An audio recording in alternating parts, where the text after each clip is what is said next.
Ang lungsod ay may mga maskara, ilaw na nababalot sa usok, mukha ng salamin na nagmimistulang gintong piraso, at mga tinig na nagliliparan sa pagitan ng mga gusali na tila hindi kailanmang natutulog. Sa ilalim ng amber na liwanag ng azure, isang Italianong restaurant na kilala sa mga kristal at marble, ang gabi ay nagmistulang seremonya. Malamig na alak, mabagal na paggalaw ng mga tagapaglingkod, at paghinga ng isang kapangyarihan na hindi madaling makita.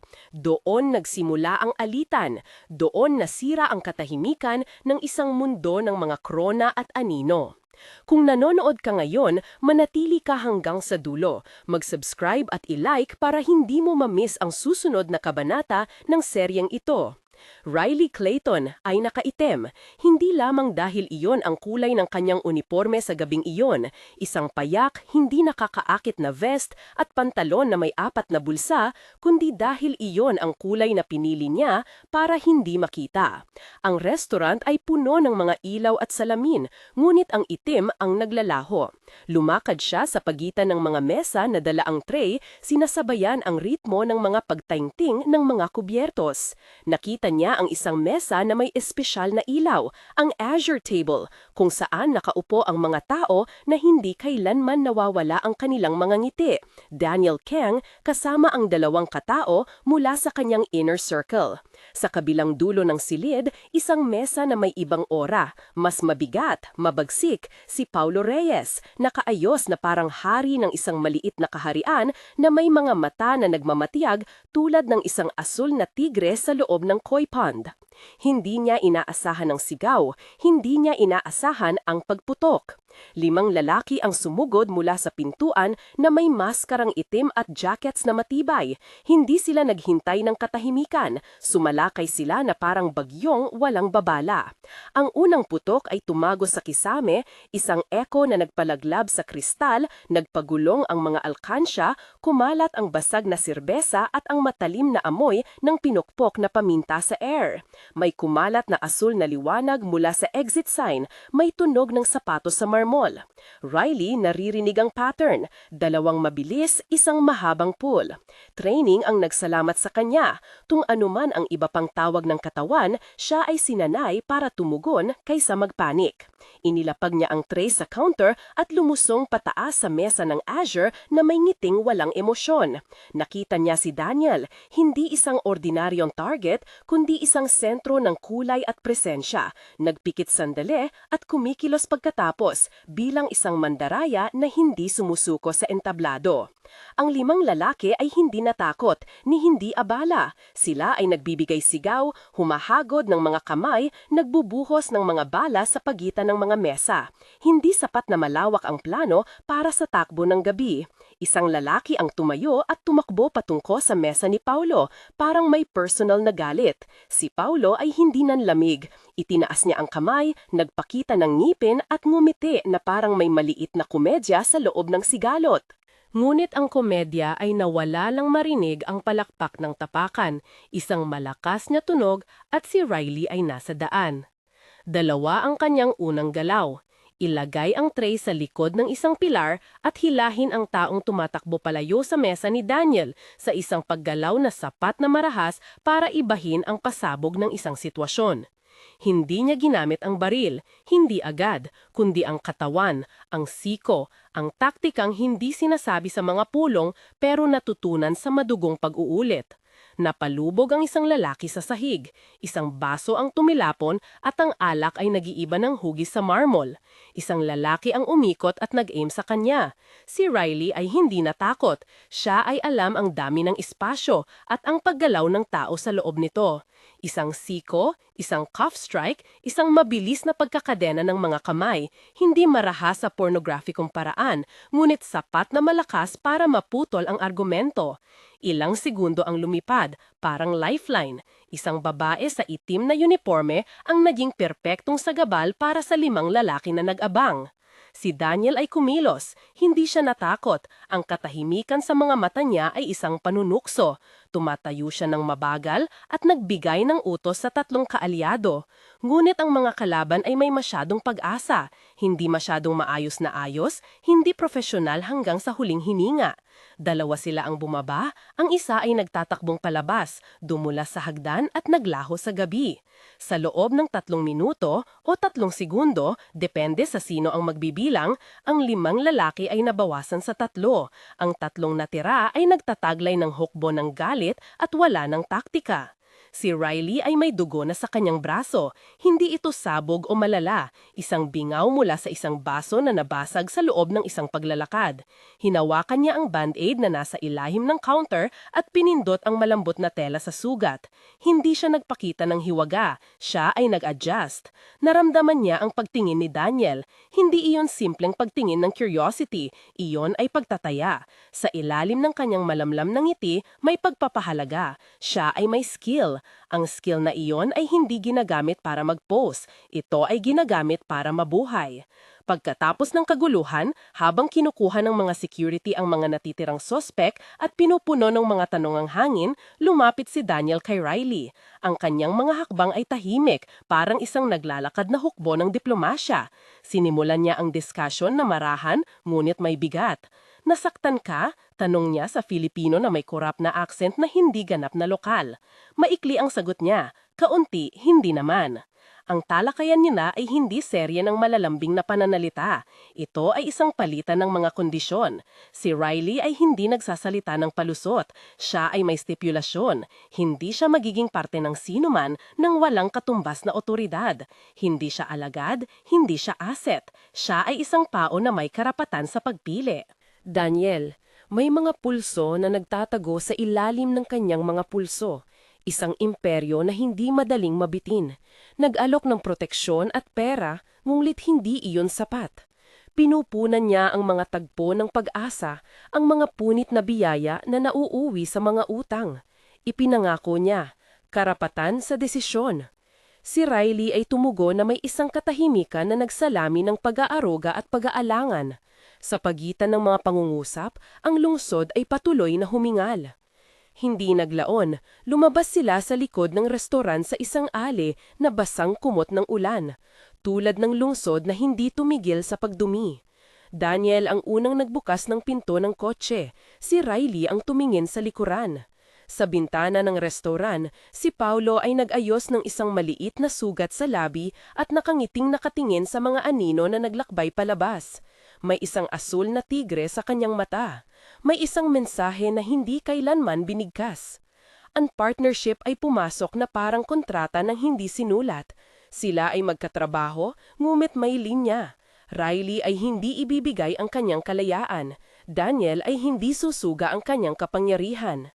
Sa loob ng ilang araw, nagsimula ang pag-ayos ng mga detalyang pang-operatibo, mga pangalan, safe house, check-ins. Si Minjun, ang security chief na kilala ni Daniel, ay unang sumulat sa listahan bilang contact. Isang lalaki na mahinahon, mapagkatiwalaan na may mga mata na parang naglalagay ng presensya sa paligid. Sa likod ng mga pader ng penthouse, sa itaas ng lungsod, nagplano sila. Hindi nagpakita ang mga plano sa telebisyon, ang mga ito ay hindi para sa publiko. Ito ay mga blueprint ng tiempo at paggalaw, mga puno ng marka kung saan may CCTV, mga timing ng guard shift, entry points na maaaring gawing maliit na hukay. Hindi sila nagbigay ng step-by-step kung paano pasukin ang puso ng sinumang organisasyon. Nagbigay sila ng larawan ng kung anong kinakaharap, isang malakraw na empire na hindi papayag sa kahinaan. Sa tahimik na mga gabi, si Riley ay nagsanay sa paglipat mula sa waiter mode patungo sa operative mode. Ang kanyang mga galaw ay naging mas maayos, ang kanyang mga mata ay masigla ang pagtingin.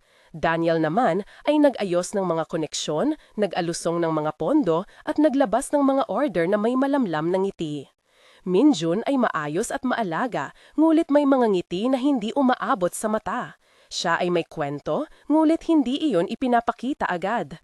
May mga panloob siyang demonyo, isang pambihirang respeto na naging paghahangad at isang pagkukulang na hinangin ng pangangailanan. Hindi siya isang karikatura. Siya ay tao na may anak na may sakit, isang pera na hindi sapat, at mga kapatid na palaging mas malakas ang boses kaysa sa kanya. Ito ay isang bagay na magiging susi. Tumila ang mga araw sa pagtaas ng mga suntok mula sa Los Reyes, maliliit na atake, mga drop ng mga obscure threats, isang pagputok ng window sa warehouse na minsang pinag-usapan ni Daniel noon bilang isang posibleng safe house. Ang lungsod ay nagiging mas maingay at ang pait ng usok ay humihiwalay sa bawat paghinga ni Riley. Sa isang gabi, habang nagbebenta ng pista ng mabagal na tugtog sa jazz bar na Brass Lantern, isang lugar na may singaw ng whiskey, nakita ni Riley si Daniel na naglalakad papasok. Ang ilaw mula sa bar ay nagpadilim sa kanyang profile at sa likod ng baso, nakita niya ang saglit na panaginip sa mata ng lalaki. Kapangyarihan na nauso sa isang tao na may pagnanais na magbago. Nang mag-umpisa silang mas magplano, nakita ni Riley kung paano gumagana ang mundo ni Daniel. May mga tao siyang pinapahalagahan, may mga utos na ibinibigay. May mga anino sa boardroom na naglalaro ng chess gamit ang mga buhay. Ngunit may isang bagay na hindi nababago. Kapag ang pamilya ni Daniel, lalo na ang kanyang nakababatang kapatid na babae, ang nasasangkot, ang kanyang mukha ay nagkaroon ng linya ng katotohanan na hindi niya maitago. Ang kapirasong iyon ay naging butil ng kahinaan at pagkilos. Ang unang malaking handicap nila ay nangyari 3 linggo matapos ang ambush sa Azure. Isang piraso ng intel ang bumagsak sa mesa nila. May ulo-ulo na si Paulo ay nag-uko ng kontrata sa sinumang magbibigay sa kanya ng isang bulto ng impormasyon, isang inside man. Ang pangalan ay hindi nabanggit, ngunit may palihim na leaflets na nagpakita ng mga larawan at mga mukha. Minjun ay ang unang pumay-alim sa titig ng kanilang suspect list. Hindi dahil siya ay natural na daya, kundi dahil ang mga numero sa kanyang bank statement ay nagpakita ng kakaibang deposit, maliliit na halaga na nagsimulang tumambak sa isang maliit na institusyon sa kabilang bansa. Si Minjun ay nagkwento ng mga sakripusyo, isang mahal sa buhay na may kailangang medical, pero ang mga numero ay mga numero. Si Riley ay tumingin ng matalim sa kanya. Hindi siya nagbigay ng hatol sa unang tingin. Siya ay nakakapagbasa. Nakita niya ang kawalan sa mata ni Minjun na hindi pa niya nakita noon. Takot at pagkamatay buhay. Ni hindi man lang niya hinusgahan ang lalaking may bisig sa likod ng hagdanan. Ngunit ang mga marka ay nagsimula na ring mag-ugnay. May mga pag-uusap sa mesa siya ng minsan, may mga pagbabayad at may mga shadow calls. Ang problemang ito ay kailangang lutasin na may katahimikan ng isang malamig na operasyon. Sinalakay sila sa isang gabi. Ang bahay na itinuturing nilang safe house ay sinubukan ng pasukin. Isang piraso ng pinto ang nagpakita ng bakas. Isang footstep ang nagtala ng marka sa sahig. Isang maliit na explosion ang sumabog sa labas na nagpatunog ng alingawngaw sa loob ng istruktura. Ang mga kalaban ay gumamit ng panikling taktika. Hindi nila pinatay ang sinuman, hindi pa. Ngunit ipinakita nila na alam nila ang lugar. Ito ay mensahe, may manonood at ang manonood ay may pangalan. Si Riley ay nag-ikot sa paligid, nag-scan at nag-count. Si Daniel ay nakaupo sa gawing sulok, kamay niya na nakalapag sa mesa, nanginginig sa isang hindi halatang galit. Minjun ay nasa labas, umiikot, hindi nakikita ang mga mata ng iba. Kinabukasan, may tawag si Daniel sa isang numero na hindi niya inaasahan, ang boses ni Paulo.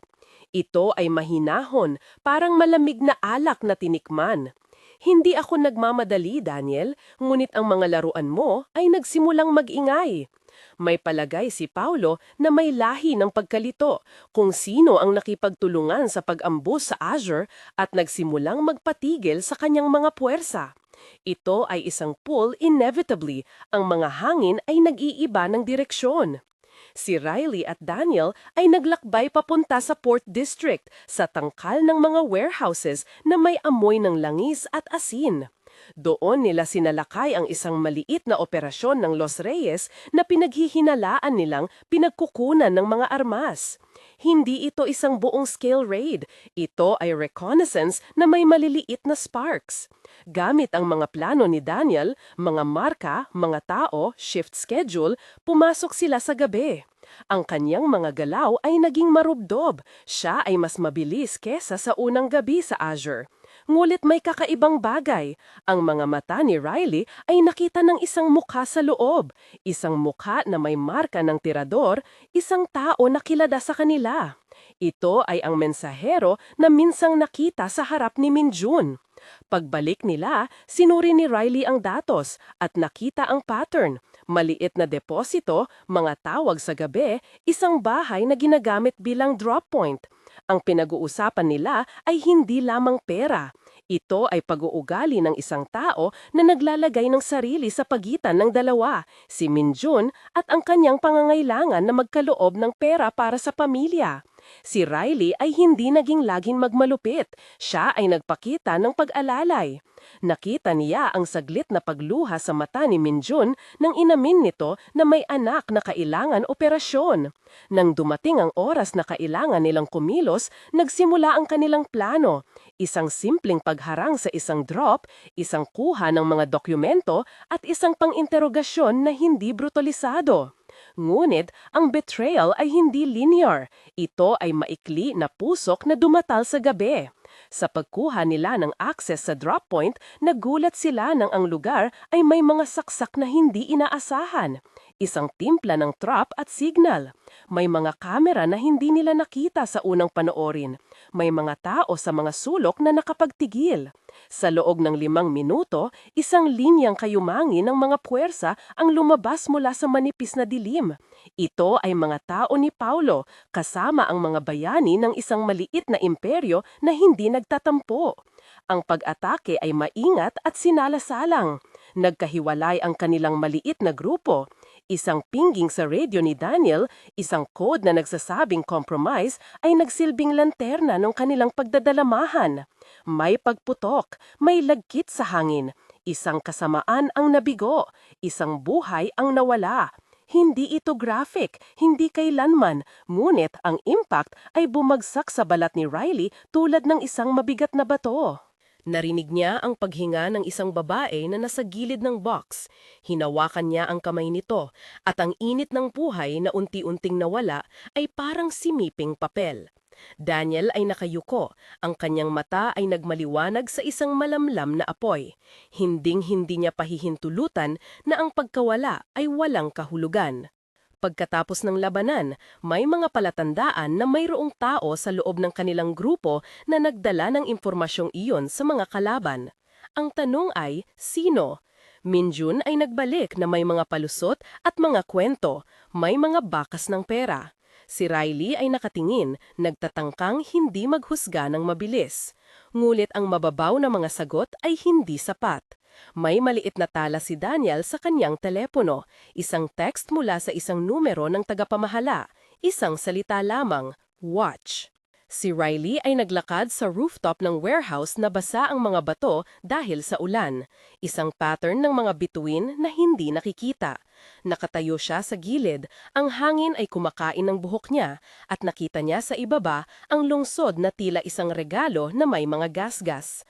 May isang helicopter na napapansin sa paligid, isang senyales na ang kanilang magkakaaway ay hindi simpleng lokal. Sa ilalim ng mga bituin, si Daniel ay lumapit at inilagay ang kamay sa balikat niya. Hindi nagsalita sila sa unang ilang minuto. Ang tanging tunog ay ang ulan at ang lungsod na naglilipa na. Pagkatapos, tinanong niya siya ng isang bagay na hindi niya inaasahan. Ipapayo mo ba na lumaban ka para sa akin at hindi para sa pera? Si Riley ay tumawa ng maiksi, ngunit may kahulugan. Hindi ako nagpupunta para sa sinuman nang walang dahilan, sagot niya. Pero kung ang dahilan mo ay makatotohanan, sasama ako hanggang sa dulo. Ang dulo ng unreadable na liham ay lumabas na malapit na. Ngunit may mas malalim na problema. Ang kanilang operasyon ay sanhi ng pagkamatay at may utang loob na kailangang bayaran. May maliit na flash lang init sa pagitan nila, isang spark na hindi basta-basta mawawala pagkatapos ng dugo at ulan. Si Daniel ay hindi sumubok sa pag-ibig. Siya ay nagbabantay sa isang bagay na mahirap hulihin. Si Riley ay hindi marunong magtiwala ng mabilis. Ngunit, sa gitna ng lahat, may isang kompromiso. Kapag sinabi niyang sasama, iyon ay nangangahulugang kalayaan na may kondisyon. Hindi natapos doon. May bagong impormasyon na dumating sa kanila noong madaling araw. Isang CCTV clip mula sa Azure na ipinadala mula sa hindi kilalang numero. Nakita rito ang isang maliit na pag-iwan ng tao sa loob ng pagguho. Ang 5 lalaki ay may kaibang marka sa jackets, isang maliit na simbolo, isang koronet na tila ginisa sa anyo ng tigre. Ang marka ay isang tatak ng isang bagong alliance. Sa likod ng clip, may isang mensahe na maliwanag. Huwag magpakita muli. Ang mensahe ay galing kay Paulo o sa sinauna niyang network. Ang boses ay malamig at may halong pagkatuwa. Hindi nagtagal, isang mas malalim na alingawngaw ang dumatal. Si Daniel's sister ang sinalakay. Sa madaling salita, ang lungsod ay naghihintay sa isang pagbangon. Ang pakikipagsabuatan ay nabuo, ang loob ay nasubok, at ang marka ng tigre ay nag-iwan ng isang bakas na kailangang sundan. Si Riley at Daniel, sa pagitan ng kanilang mga kompromiso at simpleng pagnais na gumaling, ay tumayo sa papat ng precipice. Ano man ang susunod, hindi na sila babalik sa dati. Ang port ay tahimik na parang huminghinga ng malalim bago sumabog. Ang mga ilaw sa pier ay pinaliliwanagan lamang ng maliliit na beacon, ang dagat ay nagmumura ng malamig na hangin na may halong asing. Umulan ng tila hindi titigil sa mga oras na iyon, kaya ang mga kahon at crates ay kumikintab, may mga latak ng ubod na dumi. Ang amoy ng langis at asin ay pumuno sa ilong ni Daniel nang papalapit sila sa entrance ng warehouse. May tunog ng pampaligid na truck sa malayo at ang distansya ng lungsod ay napakatahimik, parang nagtatago mula sa kung ano ang gagawin nila. Nagkatinginan sila ni Riley. Malinaw sa mga mata niya ang pagbalanse ng galit at pag-iingat. Pinakinggan nilang muli ang briefing. Crates na malaki at mabigat, tinitingnan ni Paulo bilang isang bait para ilabas ang karamihan ng kanilang puwersa. Malamang may iba pang dahilan kung bakit pipilitin niyang makuha iyon. Minjon ay kasama nila, nakapwesto sa gilid, nakaayos ang likod ng punggay na parang napupunit sa sariling balat. Hindi pa nawawala ang bakas ng nangyari kanina, ang kidnapping, ang mukha ni Paulo sa telepono, ngunit kailangan nilang maging matino. Pumasok ang maliit na unit sa likod na pinto, isang metal na paulit-ulit na umuuga sa hangin kapag binubuksan. Ang loob ng bodega ay punong-puno ng crates. Ilan sa mga ito ay nakastock na parang lungsod ng kahon, daan-daang ruta ng kahoy at bakal. May tunog ng mga hakbang sa itaas, hindi sila muna nagmadali. Habang lumalalim, nakita ni Daniel ang marka ng tigre, isang maliit na stamp sa gilid ng 2 crate, kalahating nakatago sa tape. Doble ang kanyang tibok ng puso. Naghiwa-hiwalay ang grupo. Si Riley at 2 pa ang maghahatid ng close cover, si Minjon sasakop sa silangan para pigilan ang mga tumatakas, at si Daniel ang papasok sa stack na may pinakamalaking marka. Kailangan nilang mabilis at tahimik. Ito ang oras ng inspection at pagkuha. Huminto si Riley, kumapit sa braso ni Daniel at nagbigay ng sanyal. Sinalubong sila ng isang hallway kung saan may isang maliit na opisina. Sa loob, isang lahi ng papel at isang lumang mapa ang nakaikalat, at sa ibabaw nito, ang unang tunay na bakas na hindi nila inaasahan. Isang maliit na kahon na hindi naglalaman ng crate-style cargo, kundi isang kahon ng alahas. Maliit, nakaayos sa kutsyon ng tela. Sa loob, isang coronet, maliit, gawa sa pinong metal, may inukit na tigre at isang bakas ng pintura na pula. Hindi basta emblem, ito ay isang palatandaan ng isang organisadong sistema. Siya ito, bulong ni Minjon mula sa doorway. Ito ang simbolo na nakita ko sa mga men ng Paulo. Madilim ang bodega. Ngunit, ang liwanag galing sa sariling flashlight ni Daniel ay nagbigay ng malamlam na glow sa coronet. Hawak niya ang maliit na bagay na parang hawak ang bukid ng labanan. May malamig na bigat sa palad. Sa sulok ng kahon, may takip na papel na nakatupi. Nakasil ito at may pangalan. Mga codenames, lokasyon, at isang lista ng petsa at kumpilasyon ng mga sangay. Ito ang piraso ng palaysipan na hinahanap nila. Hindi lamang mga armas o droga, kundi tala ang naguugnay sa mga taong nasa likod ng tigre. Habang binabasa ni Daniel ang mga identifier, nararamdaman niya ang humahagulgol na paggalaw sa labas ng pinto. May malalim na yabag, hindi ordinaryong mga gwardya. Tumatakbo silang marami, ani isang tao sa grupo. Nilapitan nila ang isang window at sumilip. Isang maliit na convoy ng truck ang huminto sa dulo ng pier. Mga alon ng liwanag mula sa mga malalayong headlamp ang bumababat sa mga katawan. Ang numero ng mga taong bumaba ay hindi karaniwan. Tila ito ay ang core ng puwersa ni Paulo at hindi lang basta mga muscle. May mga bagong mukha at sa harap nila, isang figure na may taas at kumpiyansa, siya ang nagbubukas ng jacket at ipinakita sa anino ang isang mas malaking coronet, silver at nakapinid sa leeg ng kanyang kasuotan. Mga tigre, pabulong ni Minjun. Hindi lang marka, ito ang kanyang tropa. Nagpasya silang hatiin, 3 pumasok para kunin ang detalye, 2 magbantay sa exit. Ngunit bago pa man makausad ang plano, may naganap na hindi inaasahan. Isang lumang kamera ng seguridad ang nag-click sa sulok, nagbigay ng maliliit na ilaw at nagtala ng anino. Tumunog ang isang mahinang beep sa loob ng kanilang communes. Hindi ito isang maliit na abalang teknikal, isang sinyal na nanunukso, na trace ang kanilang lokasyon. Trap, ang maiksi at matigas na pahayag ni Riley, may nakaset up na tracker. Walang kalabuan sa kanilang mukha. Agad nilang binuksan ang kahon ng coronet at kinuha ang mga papel. May isang partikular na codename na paulit-ulit, Vireo. Isang racket, isang node. Hindi nila alam kung saan eksakto, ngunit alam nilang kailangang ilabas ang dokumento at humayo agad. Ngunit ang oras ay tumatak, mga tunog ng paparating na paa at ang humahaghikik na radio chatter mula sa labas ay nagpakita na hindi na sila nakaabot ng silent extract. Simulan nila ang pagbabalat kayo.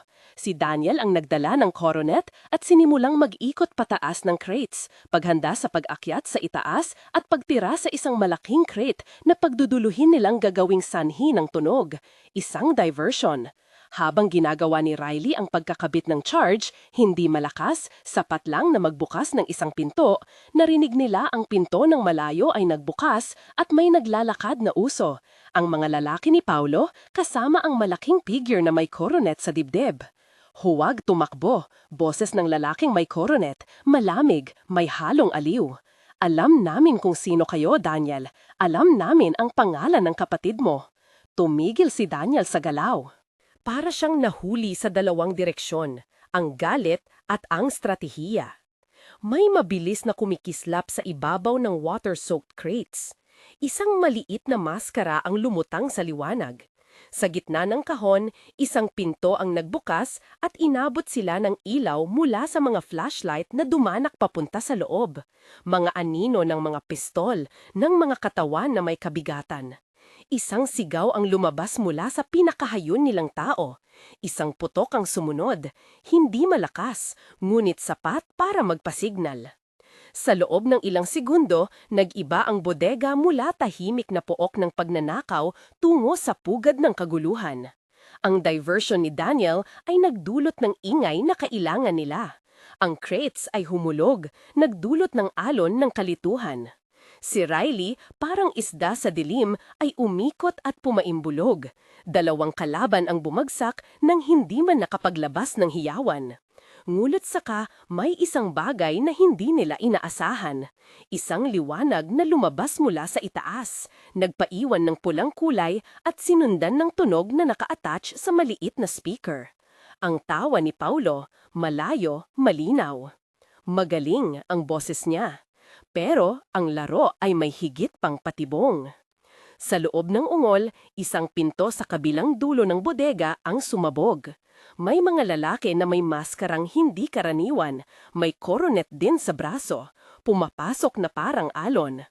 Nakita ni Daniel ang isang pamilyar na silhouette na hindi inaasahan niyang makita roon.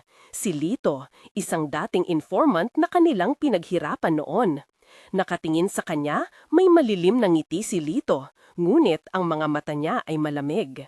Hindi ko inakala na tayo ang magkikita ng ganito muli, sabi ni Lito. Pero alam mo kung sino ang naglalakad sa likod ng lahat ng ito. Hindi nagkulang ang kalituhan ng unit ni Daniel. Huminga siya ng malalim, pinilit na itigil ang pag-ikot ng galit. Kinuha niya ang coronet, pinisil ito sa palad at sumigaw. Kunin ninyo ang listahan at tumakas. Dalhin ang kapatid ko palayo. Sumugod si Minjun at sinunggaban ng papel. Si Riley naman, sa isang linya ng mga crates, ay nagbigay ng cover fire. Maliit lang, kontrolado. Nakita nilang unti-unting napipilitan ang mga tao ni Paulo pumasok ng mas malalim para kunin ang obscure cargo. Sa isang iglap, ang warehouse ay naging larangan ng sapilitang swap. Impormasyon para sa buhay. Ngunit sa likod ng palitan may hiwaga. May isang lalaking tahimik na nanonood mula sa dulo ng pier. Hindi sumasali sa labanan. Hawak niya ang isang telepono at ngiti ng kalamidad ang nagpapakita. Nakita ito ni Daniel at agad na napagtanto. Hindi lamang sila sinubukang hulihin. Ito ay isang demonstrasyon. Paulo ay nagpapadala ng mensahe. Kami ang may hawak ng lungsod. Ngunit bago pa man makalabas ang unit at bago pa man matapos ang alitan, ang isang matinding ingay ang sumunod. Parang isang pintig sa hangin. At ang mga maliliit na ilaw sa kisame ay napakinabangan ng malakas na flash. Isang signal flare ang pumasok mula sa labas, nagbigay ng liwanag na parang araw sa loob at nag-ugat ng pagkasira sa kanilang taktikang nabuo. Sa gitna ng napakalinaw na gulo, habang ang mga crate ay nag-aalon at ang sigaw ng mga lalaki ay tumatawid sa hangin, si Daniel ay tumingin kay Riley. Ang mundo nila ay umiikot sa pagitan ng kaligtasan at paghihigante. Sa loob ng palad niya, ang coronet ay mabigat pa rin. Hindi lamang ito isang piraso ng metal, kundi isang pirma sa isang malaki at mapanganib na kasunduan. Alam niya na kung malalampasan nila ang gabing iyon, hindi pa ito ang katapusan. Ngunit sa isang sandali, may narinig silang higit pang tunog, mga rotors. Lumabas ang liwanag mula sa isang gilid ng pier, hindi ang kanilang helipad. Ibang helicopter, may mas maliliit na marka sa katawan. Ang tunog ay nagpatigil sa lahat. Sa isang iglap, ang mga kamay ni Daniel ay tumigas. Mula sa mga crates ay may isang maliit na package na naging bukas at sa loob nito, isang maliit na recorder ang tumunog. May boses. Magaling, Daniel. Ang lungsod ay lumindol, ngunit may isa pang balita. Hindi ka pa handa para sa susunod na hakbang. Habang ang tunog ay naglalaho at ang mga pangkat ay nagpupuwersa, napagtanto nila na may higit pang layer ang labanan, isang organisasyon sa loob ng organisasyon at isang taong nakaupo sa likod ng kortina. Ang coronet sa kamay ni Daniel ay biglang naging simbolo ng isang binhing matatanggal lamang kung sisikapin nila ng husto at kung papansinin nila ang mga bakas na iniwan ni Paulo sa bawat paglipat. Ang bodega ay nagkaroon ng isang sandaling katiyakan. Hindi sila makakaalis ng buong buo nang hindi nagiiwan ng marka. Ngunit may isa pang bagay na kapansin-pansin. Isang maliit na piraso ng karta na napunit mula sa listahan na hawak ni Minjun. Sa sulat may isang address, isang pangalan at isang oras. Ito ay tila isang tagpo, isang lugar at oras kung saan malamang may magaganap na transaksyon o maaaring isang pagkikita ng mas malalaking pangalan. Tumingin si Daniel sa grupo. Kukutoin natin ito, maiksi niyang sabi. Kung ang coronet ay simula, yan ang susi. Ngunit bago pa man nila masundan ang piraso ng papel, naramdaman ni Riley ang malakas na paghikab sa balikat ni Daniel. Isang papalapit na sipa ng adrenaline. Ang mga alon ng kalaban ay nag-organisa at muli silang napapalibutan. Mula sa distansya, isang radio transmission ang dumating at nagpadala ng isang malinaw na pahayag na may halong garantiya at banta. Ilabas ninyo ang mga papeles o hindi makaalis ang sinuman. Tumigil ang oras para sa isa pang sandali. Ang ulan ay patuloy sa pag-ulan, ang hangin ay nagpapalabo sa liwanag at ang coronet sa kamay ni Daniel ay parang ilaw na nagsasabi ng isang bagong tungkulin. Alam niya na ang anumang hakbang ay maaaring magdulot ng nawawalang buhay, ngunit alam din niya na hindi siya babalik sa dati. Pinilit niya ang sarili na tumingin sa mukha ni Riley, naghahanap ng sagot at nakita ang parehong paninindigan, hindi isang pangako na binitawan na, kundi isa na muling pinagtibay. Kung kailangan nating tumalon, mahina ngulit matatag na sabi ni Riley, 3 bagay lang ang kailangan, bilis, tahimik na kamay at hindi pagtalikod.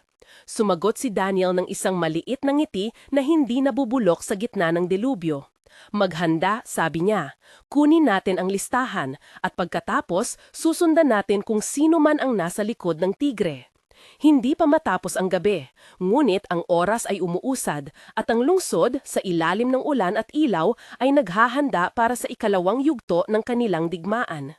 Tumakbo sila sa pagitan ng mga crates, ang tubig mula sa ulan ay nagpadulas ng maliliit na agos sa kahoy at ang malabong liwanag mula sa flare ay nag-iwan ng maikling anino sa mukha ni Daniel.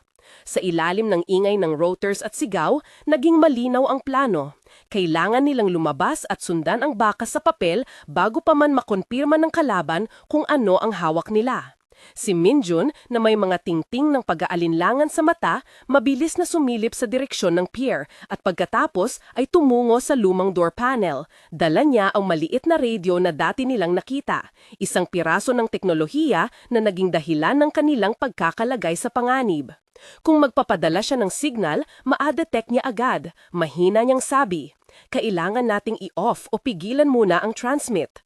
May oras ba tayo? Tanong ni Riley, malamig at matalim ang boses kahit nanginginig ang mga kamay. 2 lang, 5 minuto bago dumating ang trap, sagot ni Minjun at hinanap ang tamang button sa maliit na gadget na hawak niya.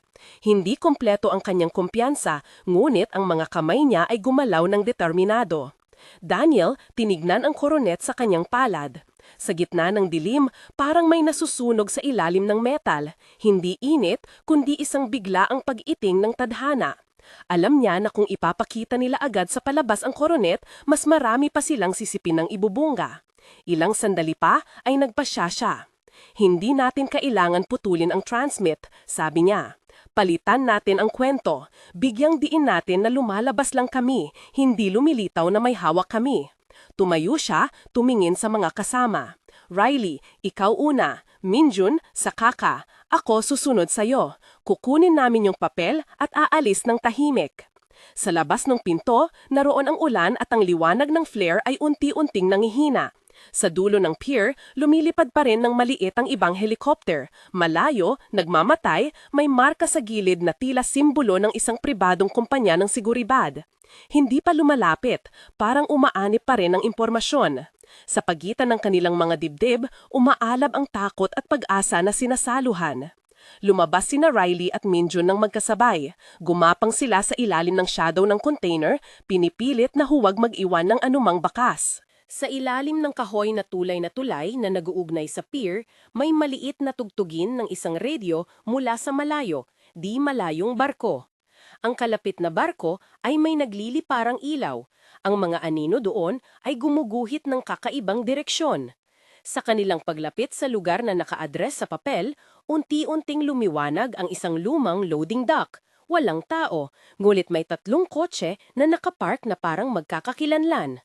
Tumigil si Riley sa anino ng pinto at sinalubong ang malamig na simoy ng hangin na nagmumula sa looban ng warehouse. May amoy ng langis, tela at luma. Isang bungkos ng lumang kayamanan ng siyudad na iniiwan sa kahabaan ng dagat. Sa loob, malalapad ang espasyo. May taas na 2 palapag ng bakanting mezzanine. Sa harap ng pinto, may 3 lalaking nakatayo, nakasuot ng itim na jacket, kumikislap ang mga crest sa balikat nila. Parang logo. Isa sa kanila ang nakatingin sa relo, walang galaw, tila isang sentinel. Isang check muna, bulong ni Riley sa radio na nakatago sa kanyang leeg. Maliit ang transmit, mataas ang prioridad. Wala namang tugon mula sa kabilang linya, siguro sinusubukan din nilang pigilan ang mga communication sa paligid. Lumakad si Minjun papasok, kumopya sa pagitan ng mga kahon at binuklat ang piraso ng papel. North Key, Warehouse 7, basa niya ng may pag-iingat. 9:00, walang kuryente ng security cameras pero may taong nagpipatrol. 3 unit, posibleng armado. Isang alon ng katahimikan ang dumaan.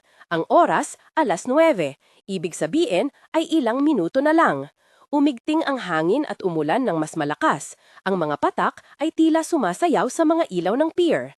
Si Daniel, na nandyan lang sa likod, tumingin sa dulo ng warehouse kung saan nakatayo ang maliit na tangke ng tubig, nagskema siya ng mabilis. Gagawa tayo ng diversion, sabi niya. Maliit, maiksi. Isang kalokohan lang para alisin ang atensyon sa pinto at bigyan tayo ng pagkakataon na makapasok. Sunog, walang awang tanong ni Minjon, malabo ang tingin sa ideya. Hindi desire, sagot ni Daniel. Smoke bomb, isasali kita doon Minjon. Ikaw ang mag-supply ng noise, ako at Riley ang papasok. Kukunin ang listahan, aabot ng 2 minuto. Kung may kaguluhan, aalis tayo sa likod. Sumang-ayon si Minjun ng may pag-alinlangan at nagsimula siyang mag-ayos ng maliit na aparato mula sa kanyang bag.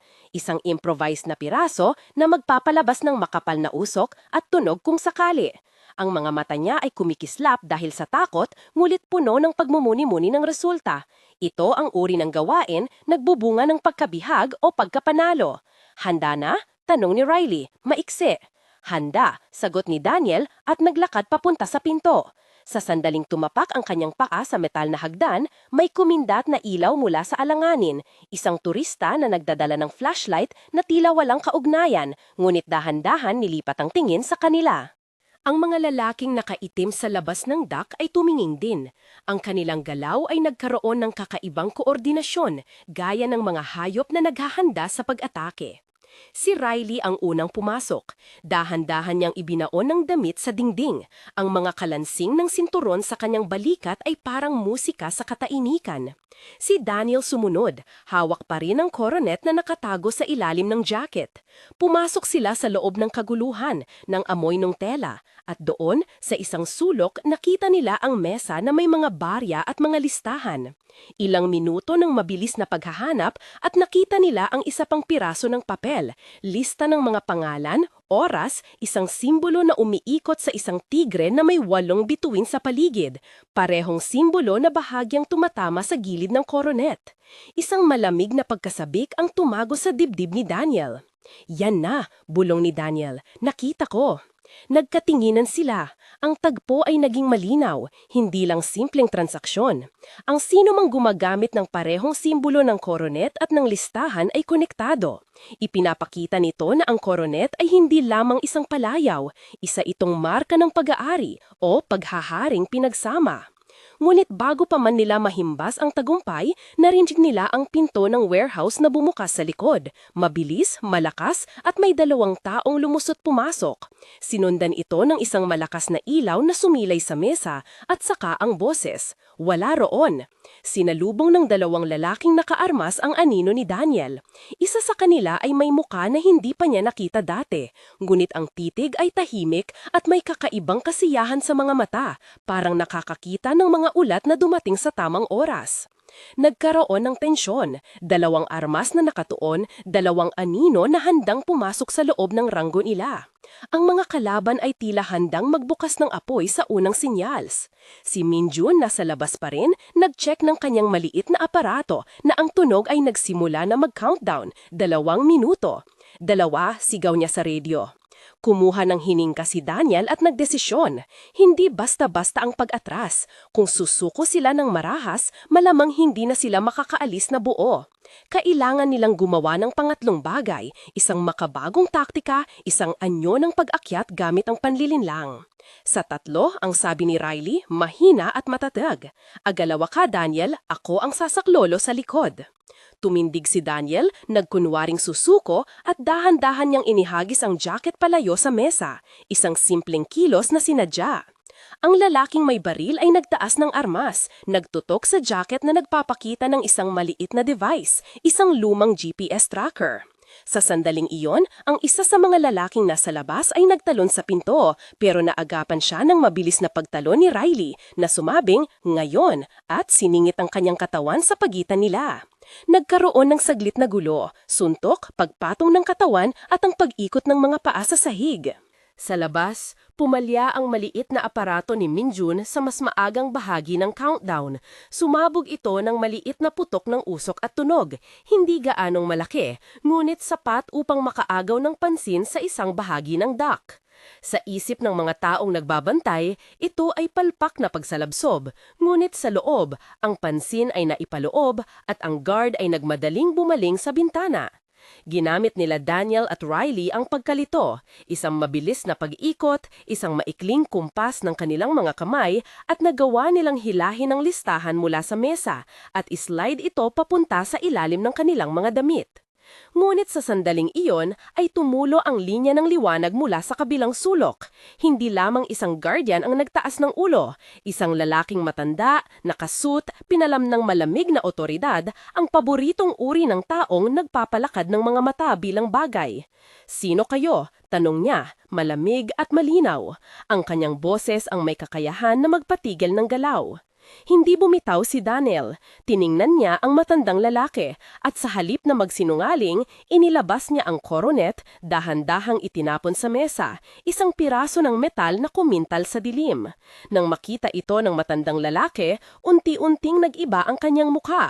Hindi ganap na pagkakagulat, kundi isang pagkilala na may inasahan.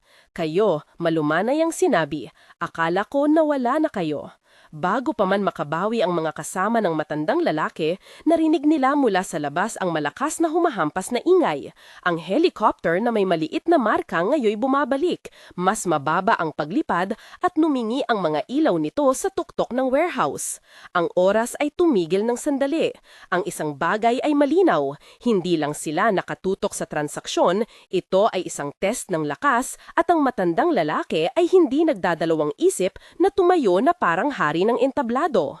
Sumulyap si Daniel sa kanyang mga kasama. Sa mukha ni Minjun ay may panlalaki. Sa mata ni Riley ay may kahandaan. Naroon din ang maarim na pag-alala. Ang coronet ay wasto at napakaraming tao ang nagnanais ng kapangyarihan nito. Isang bagong yugto ang sisimulan at ang gabi ay hindi pa tapos.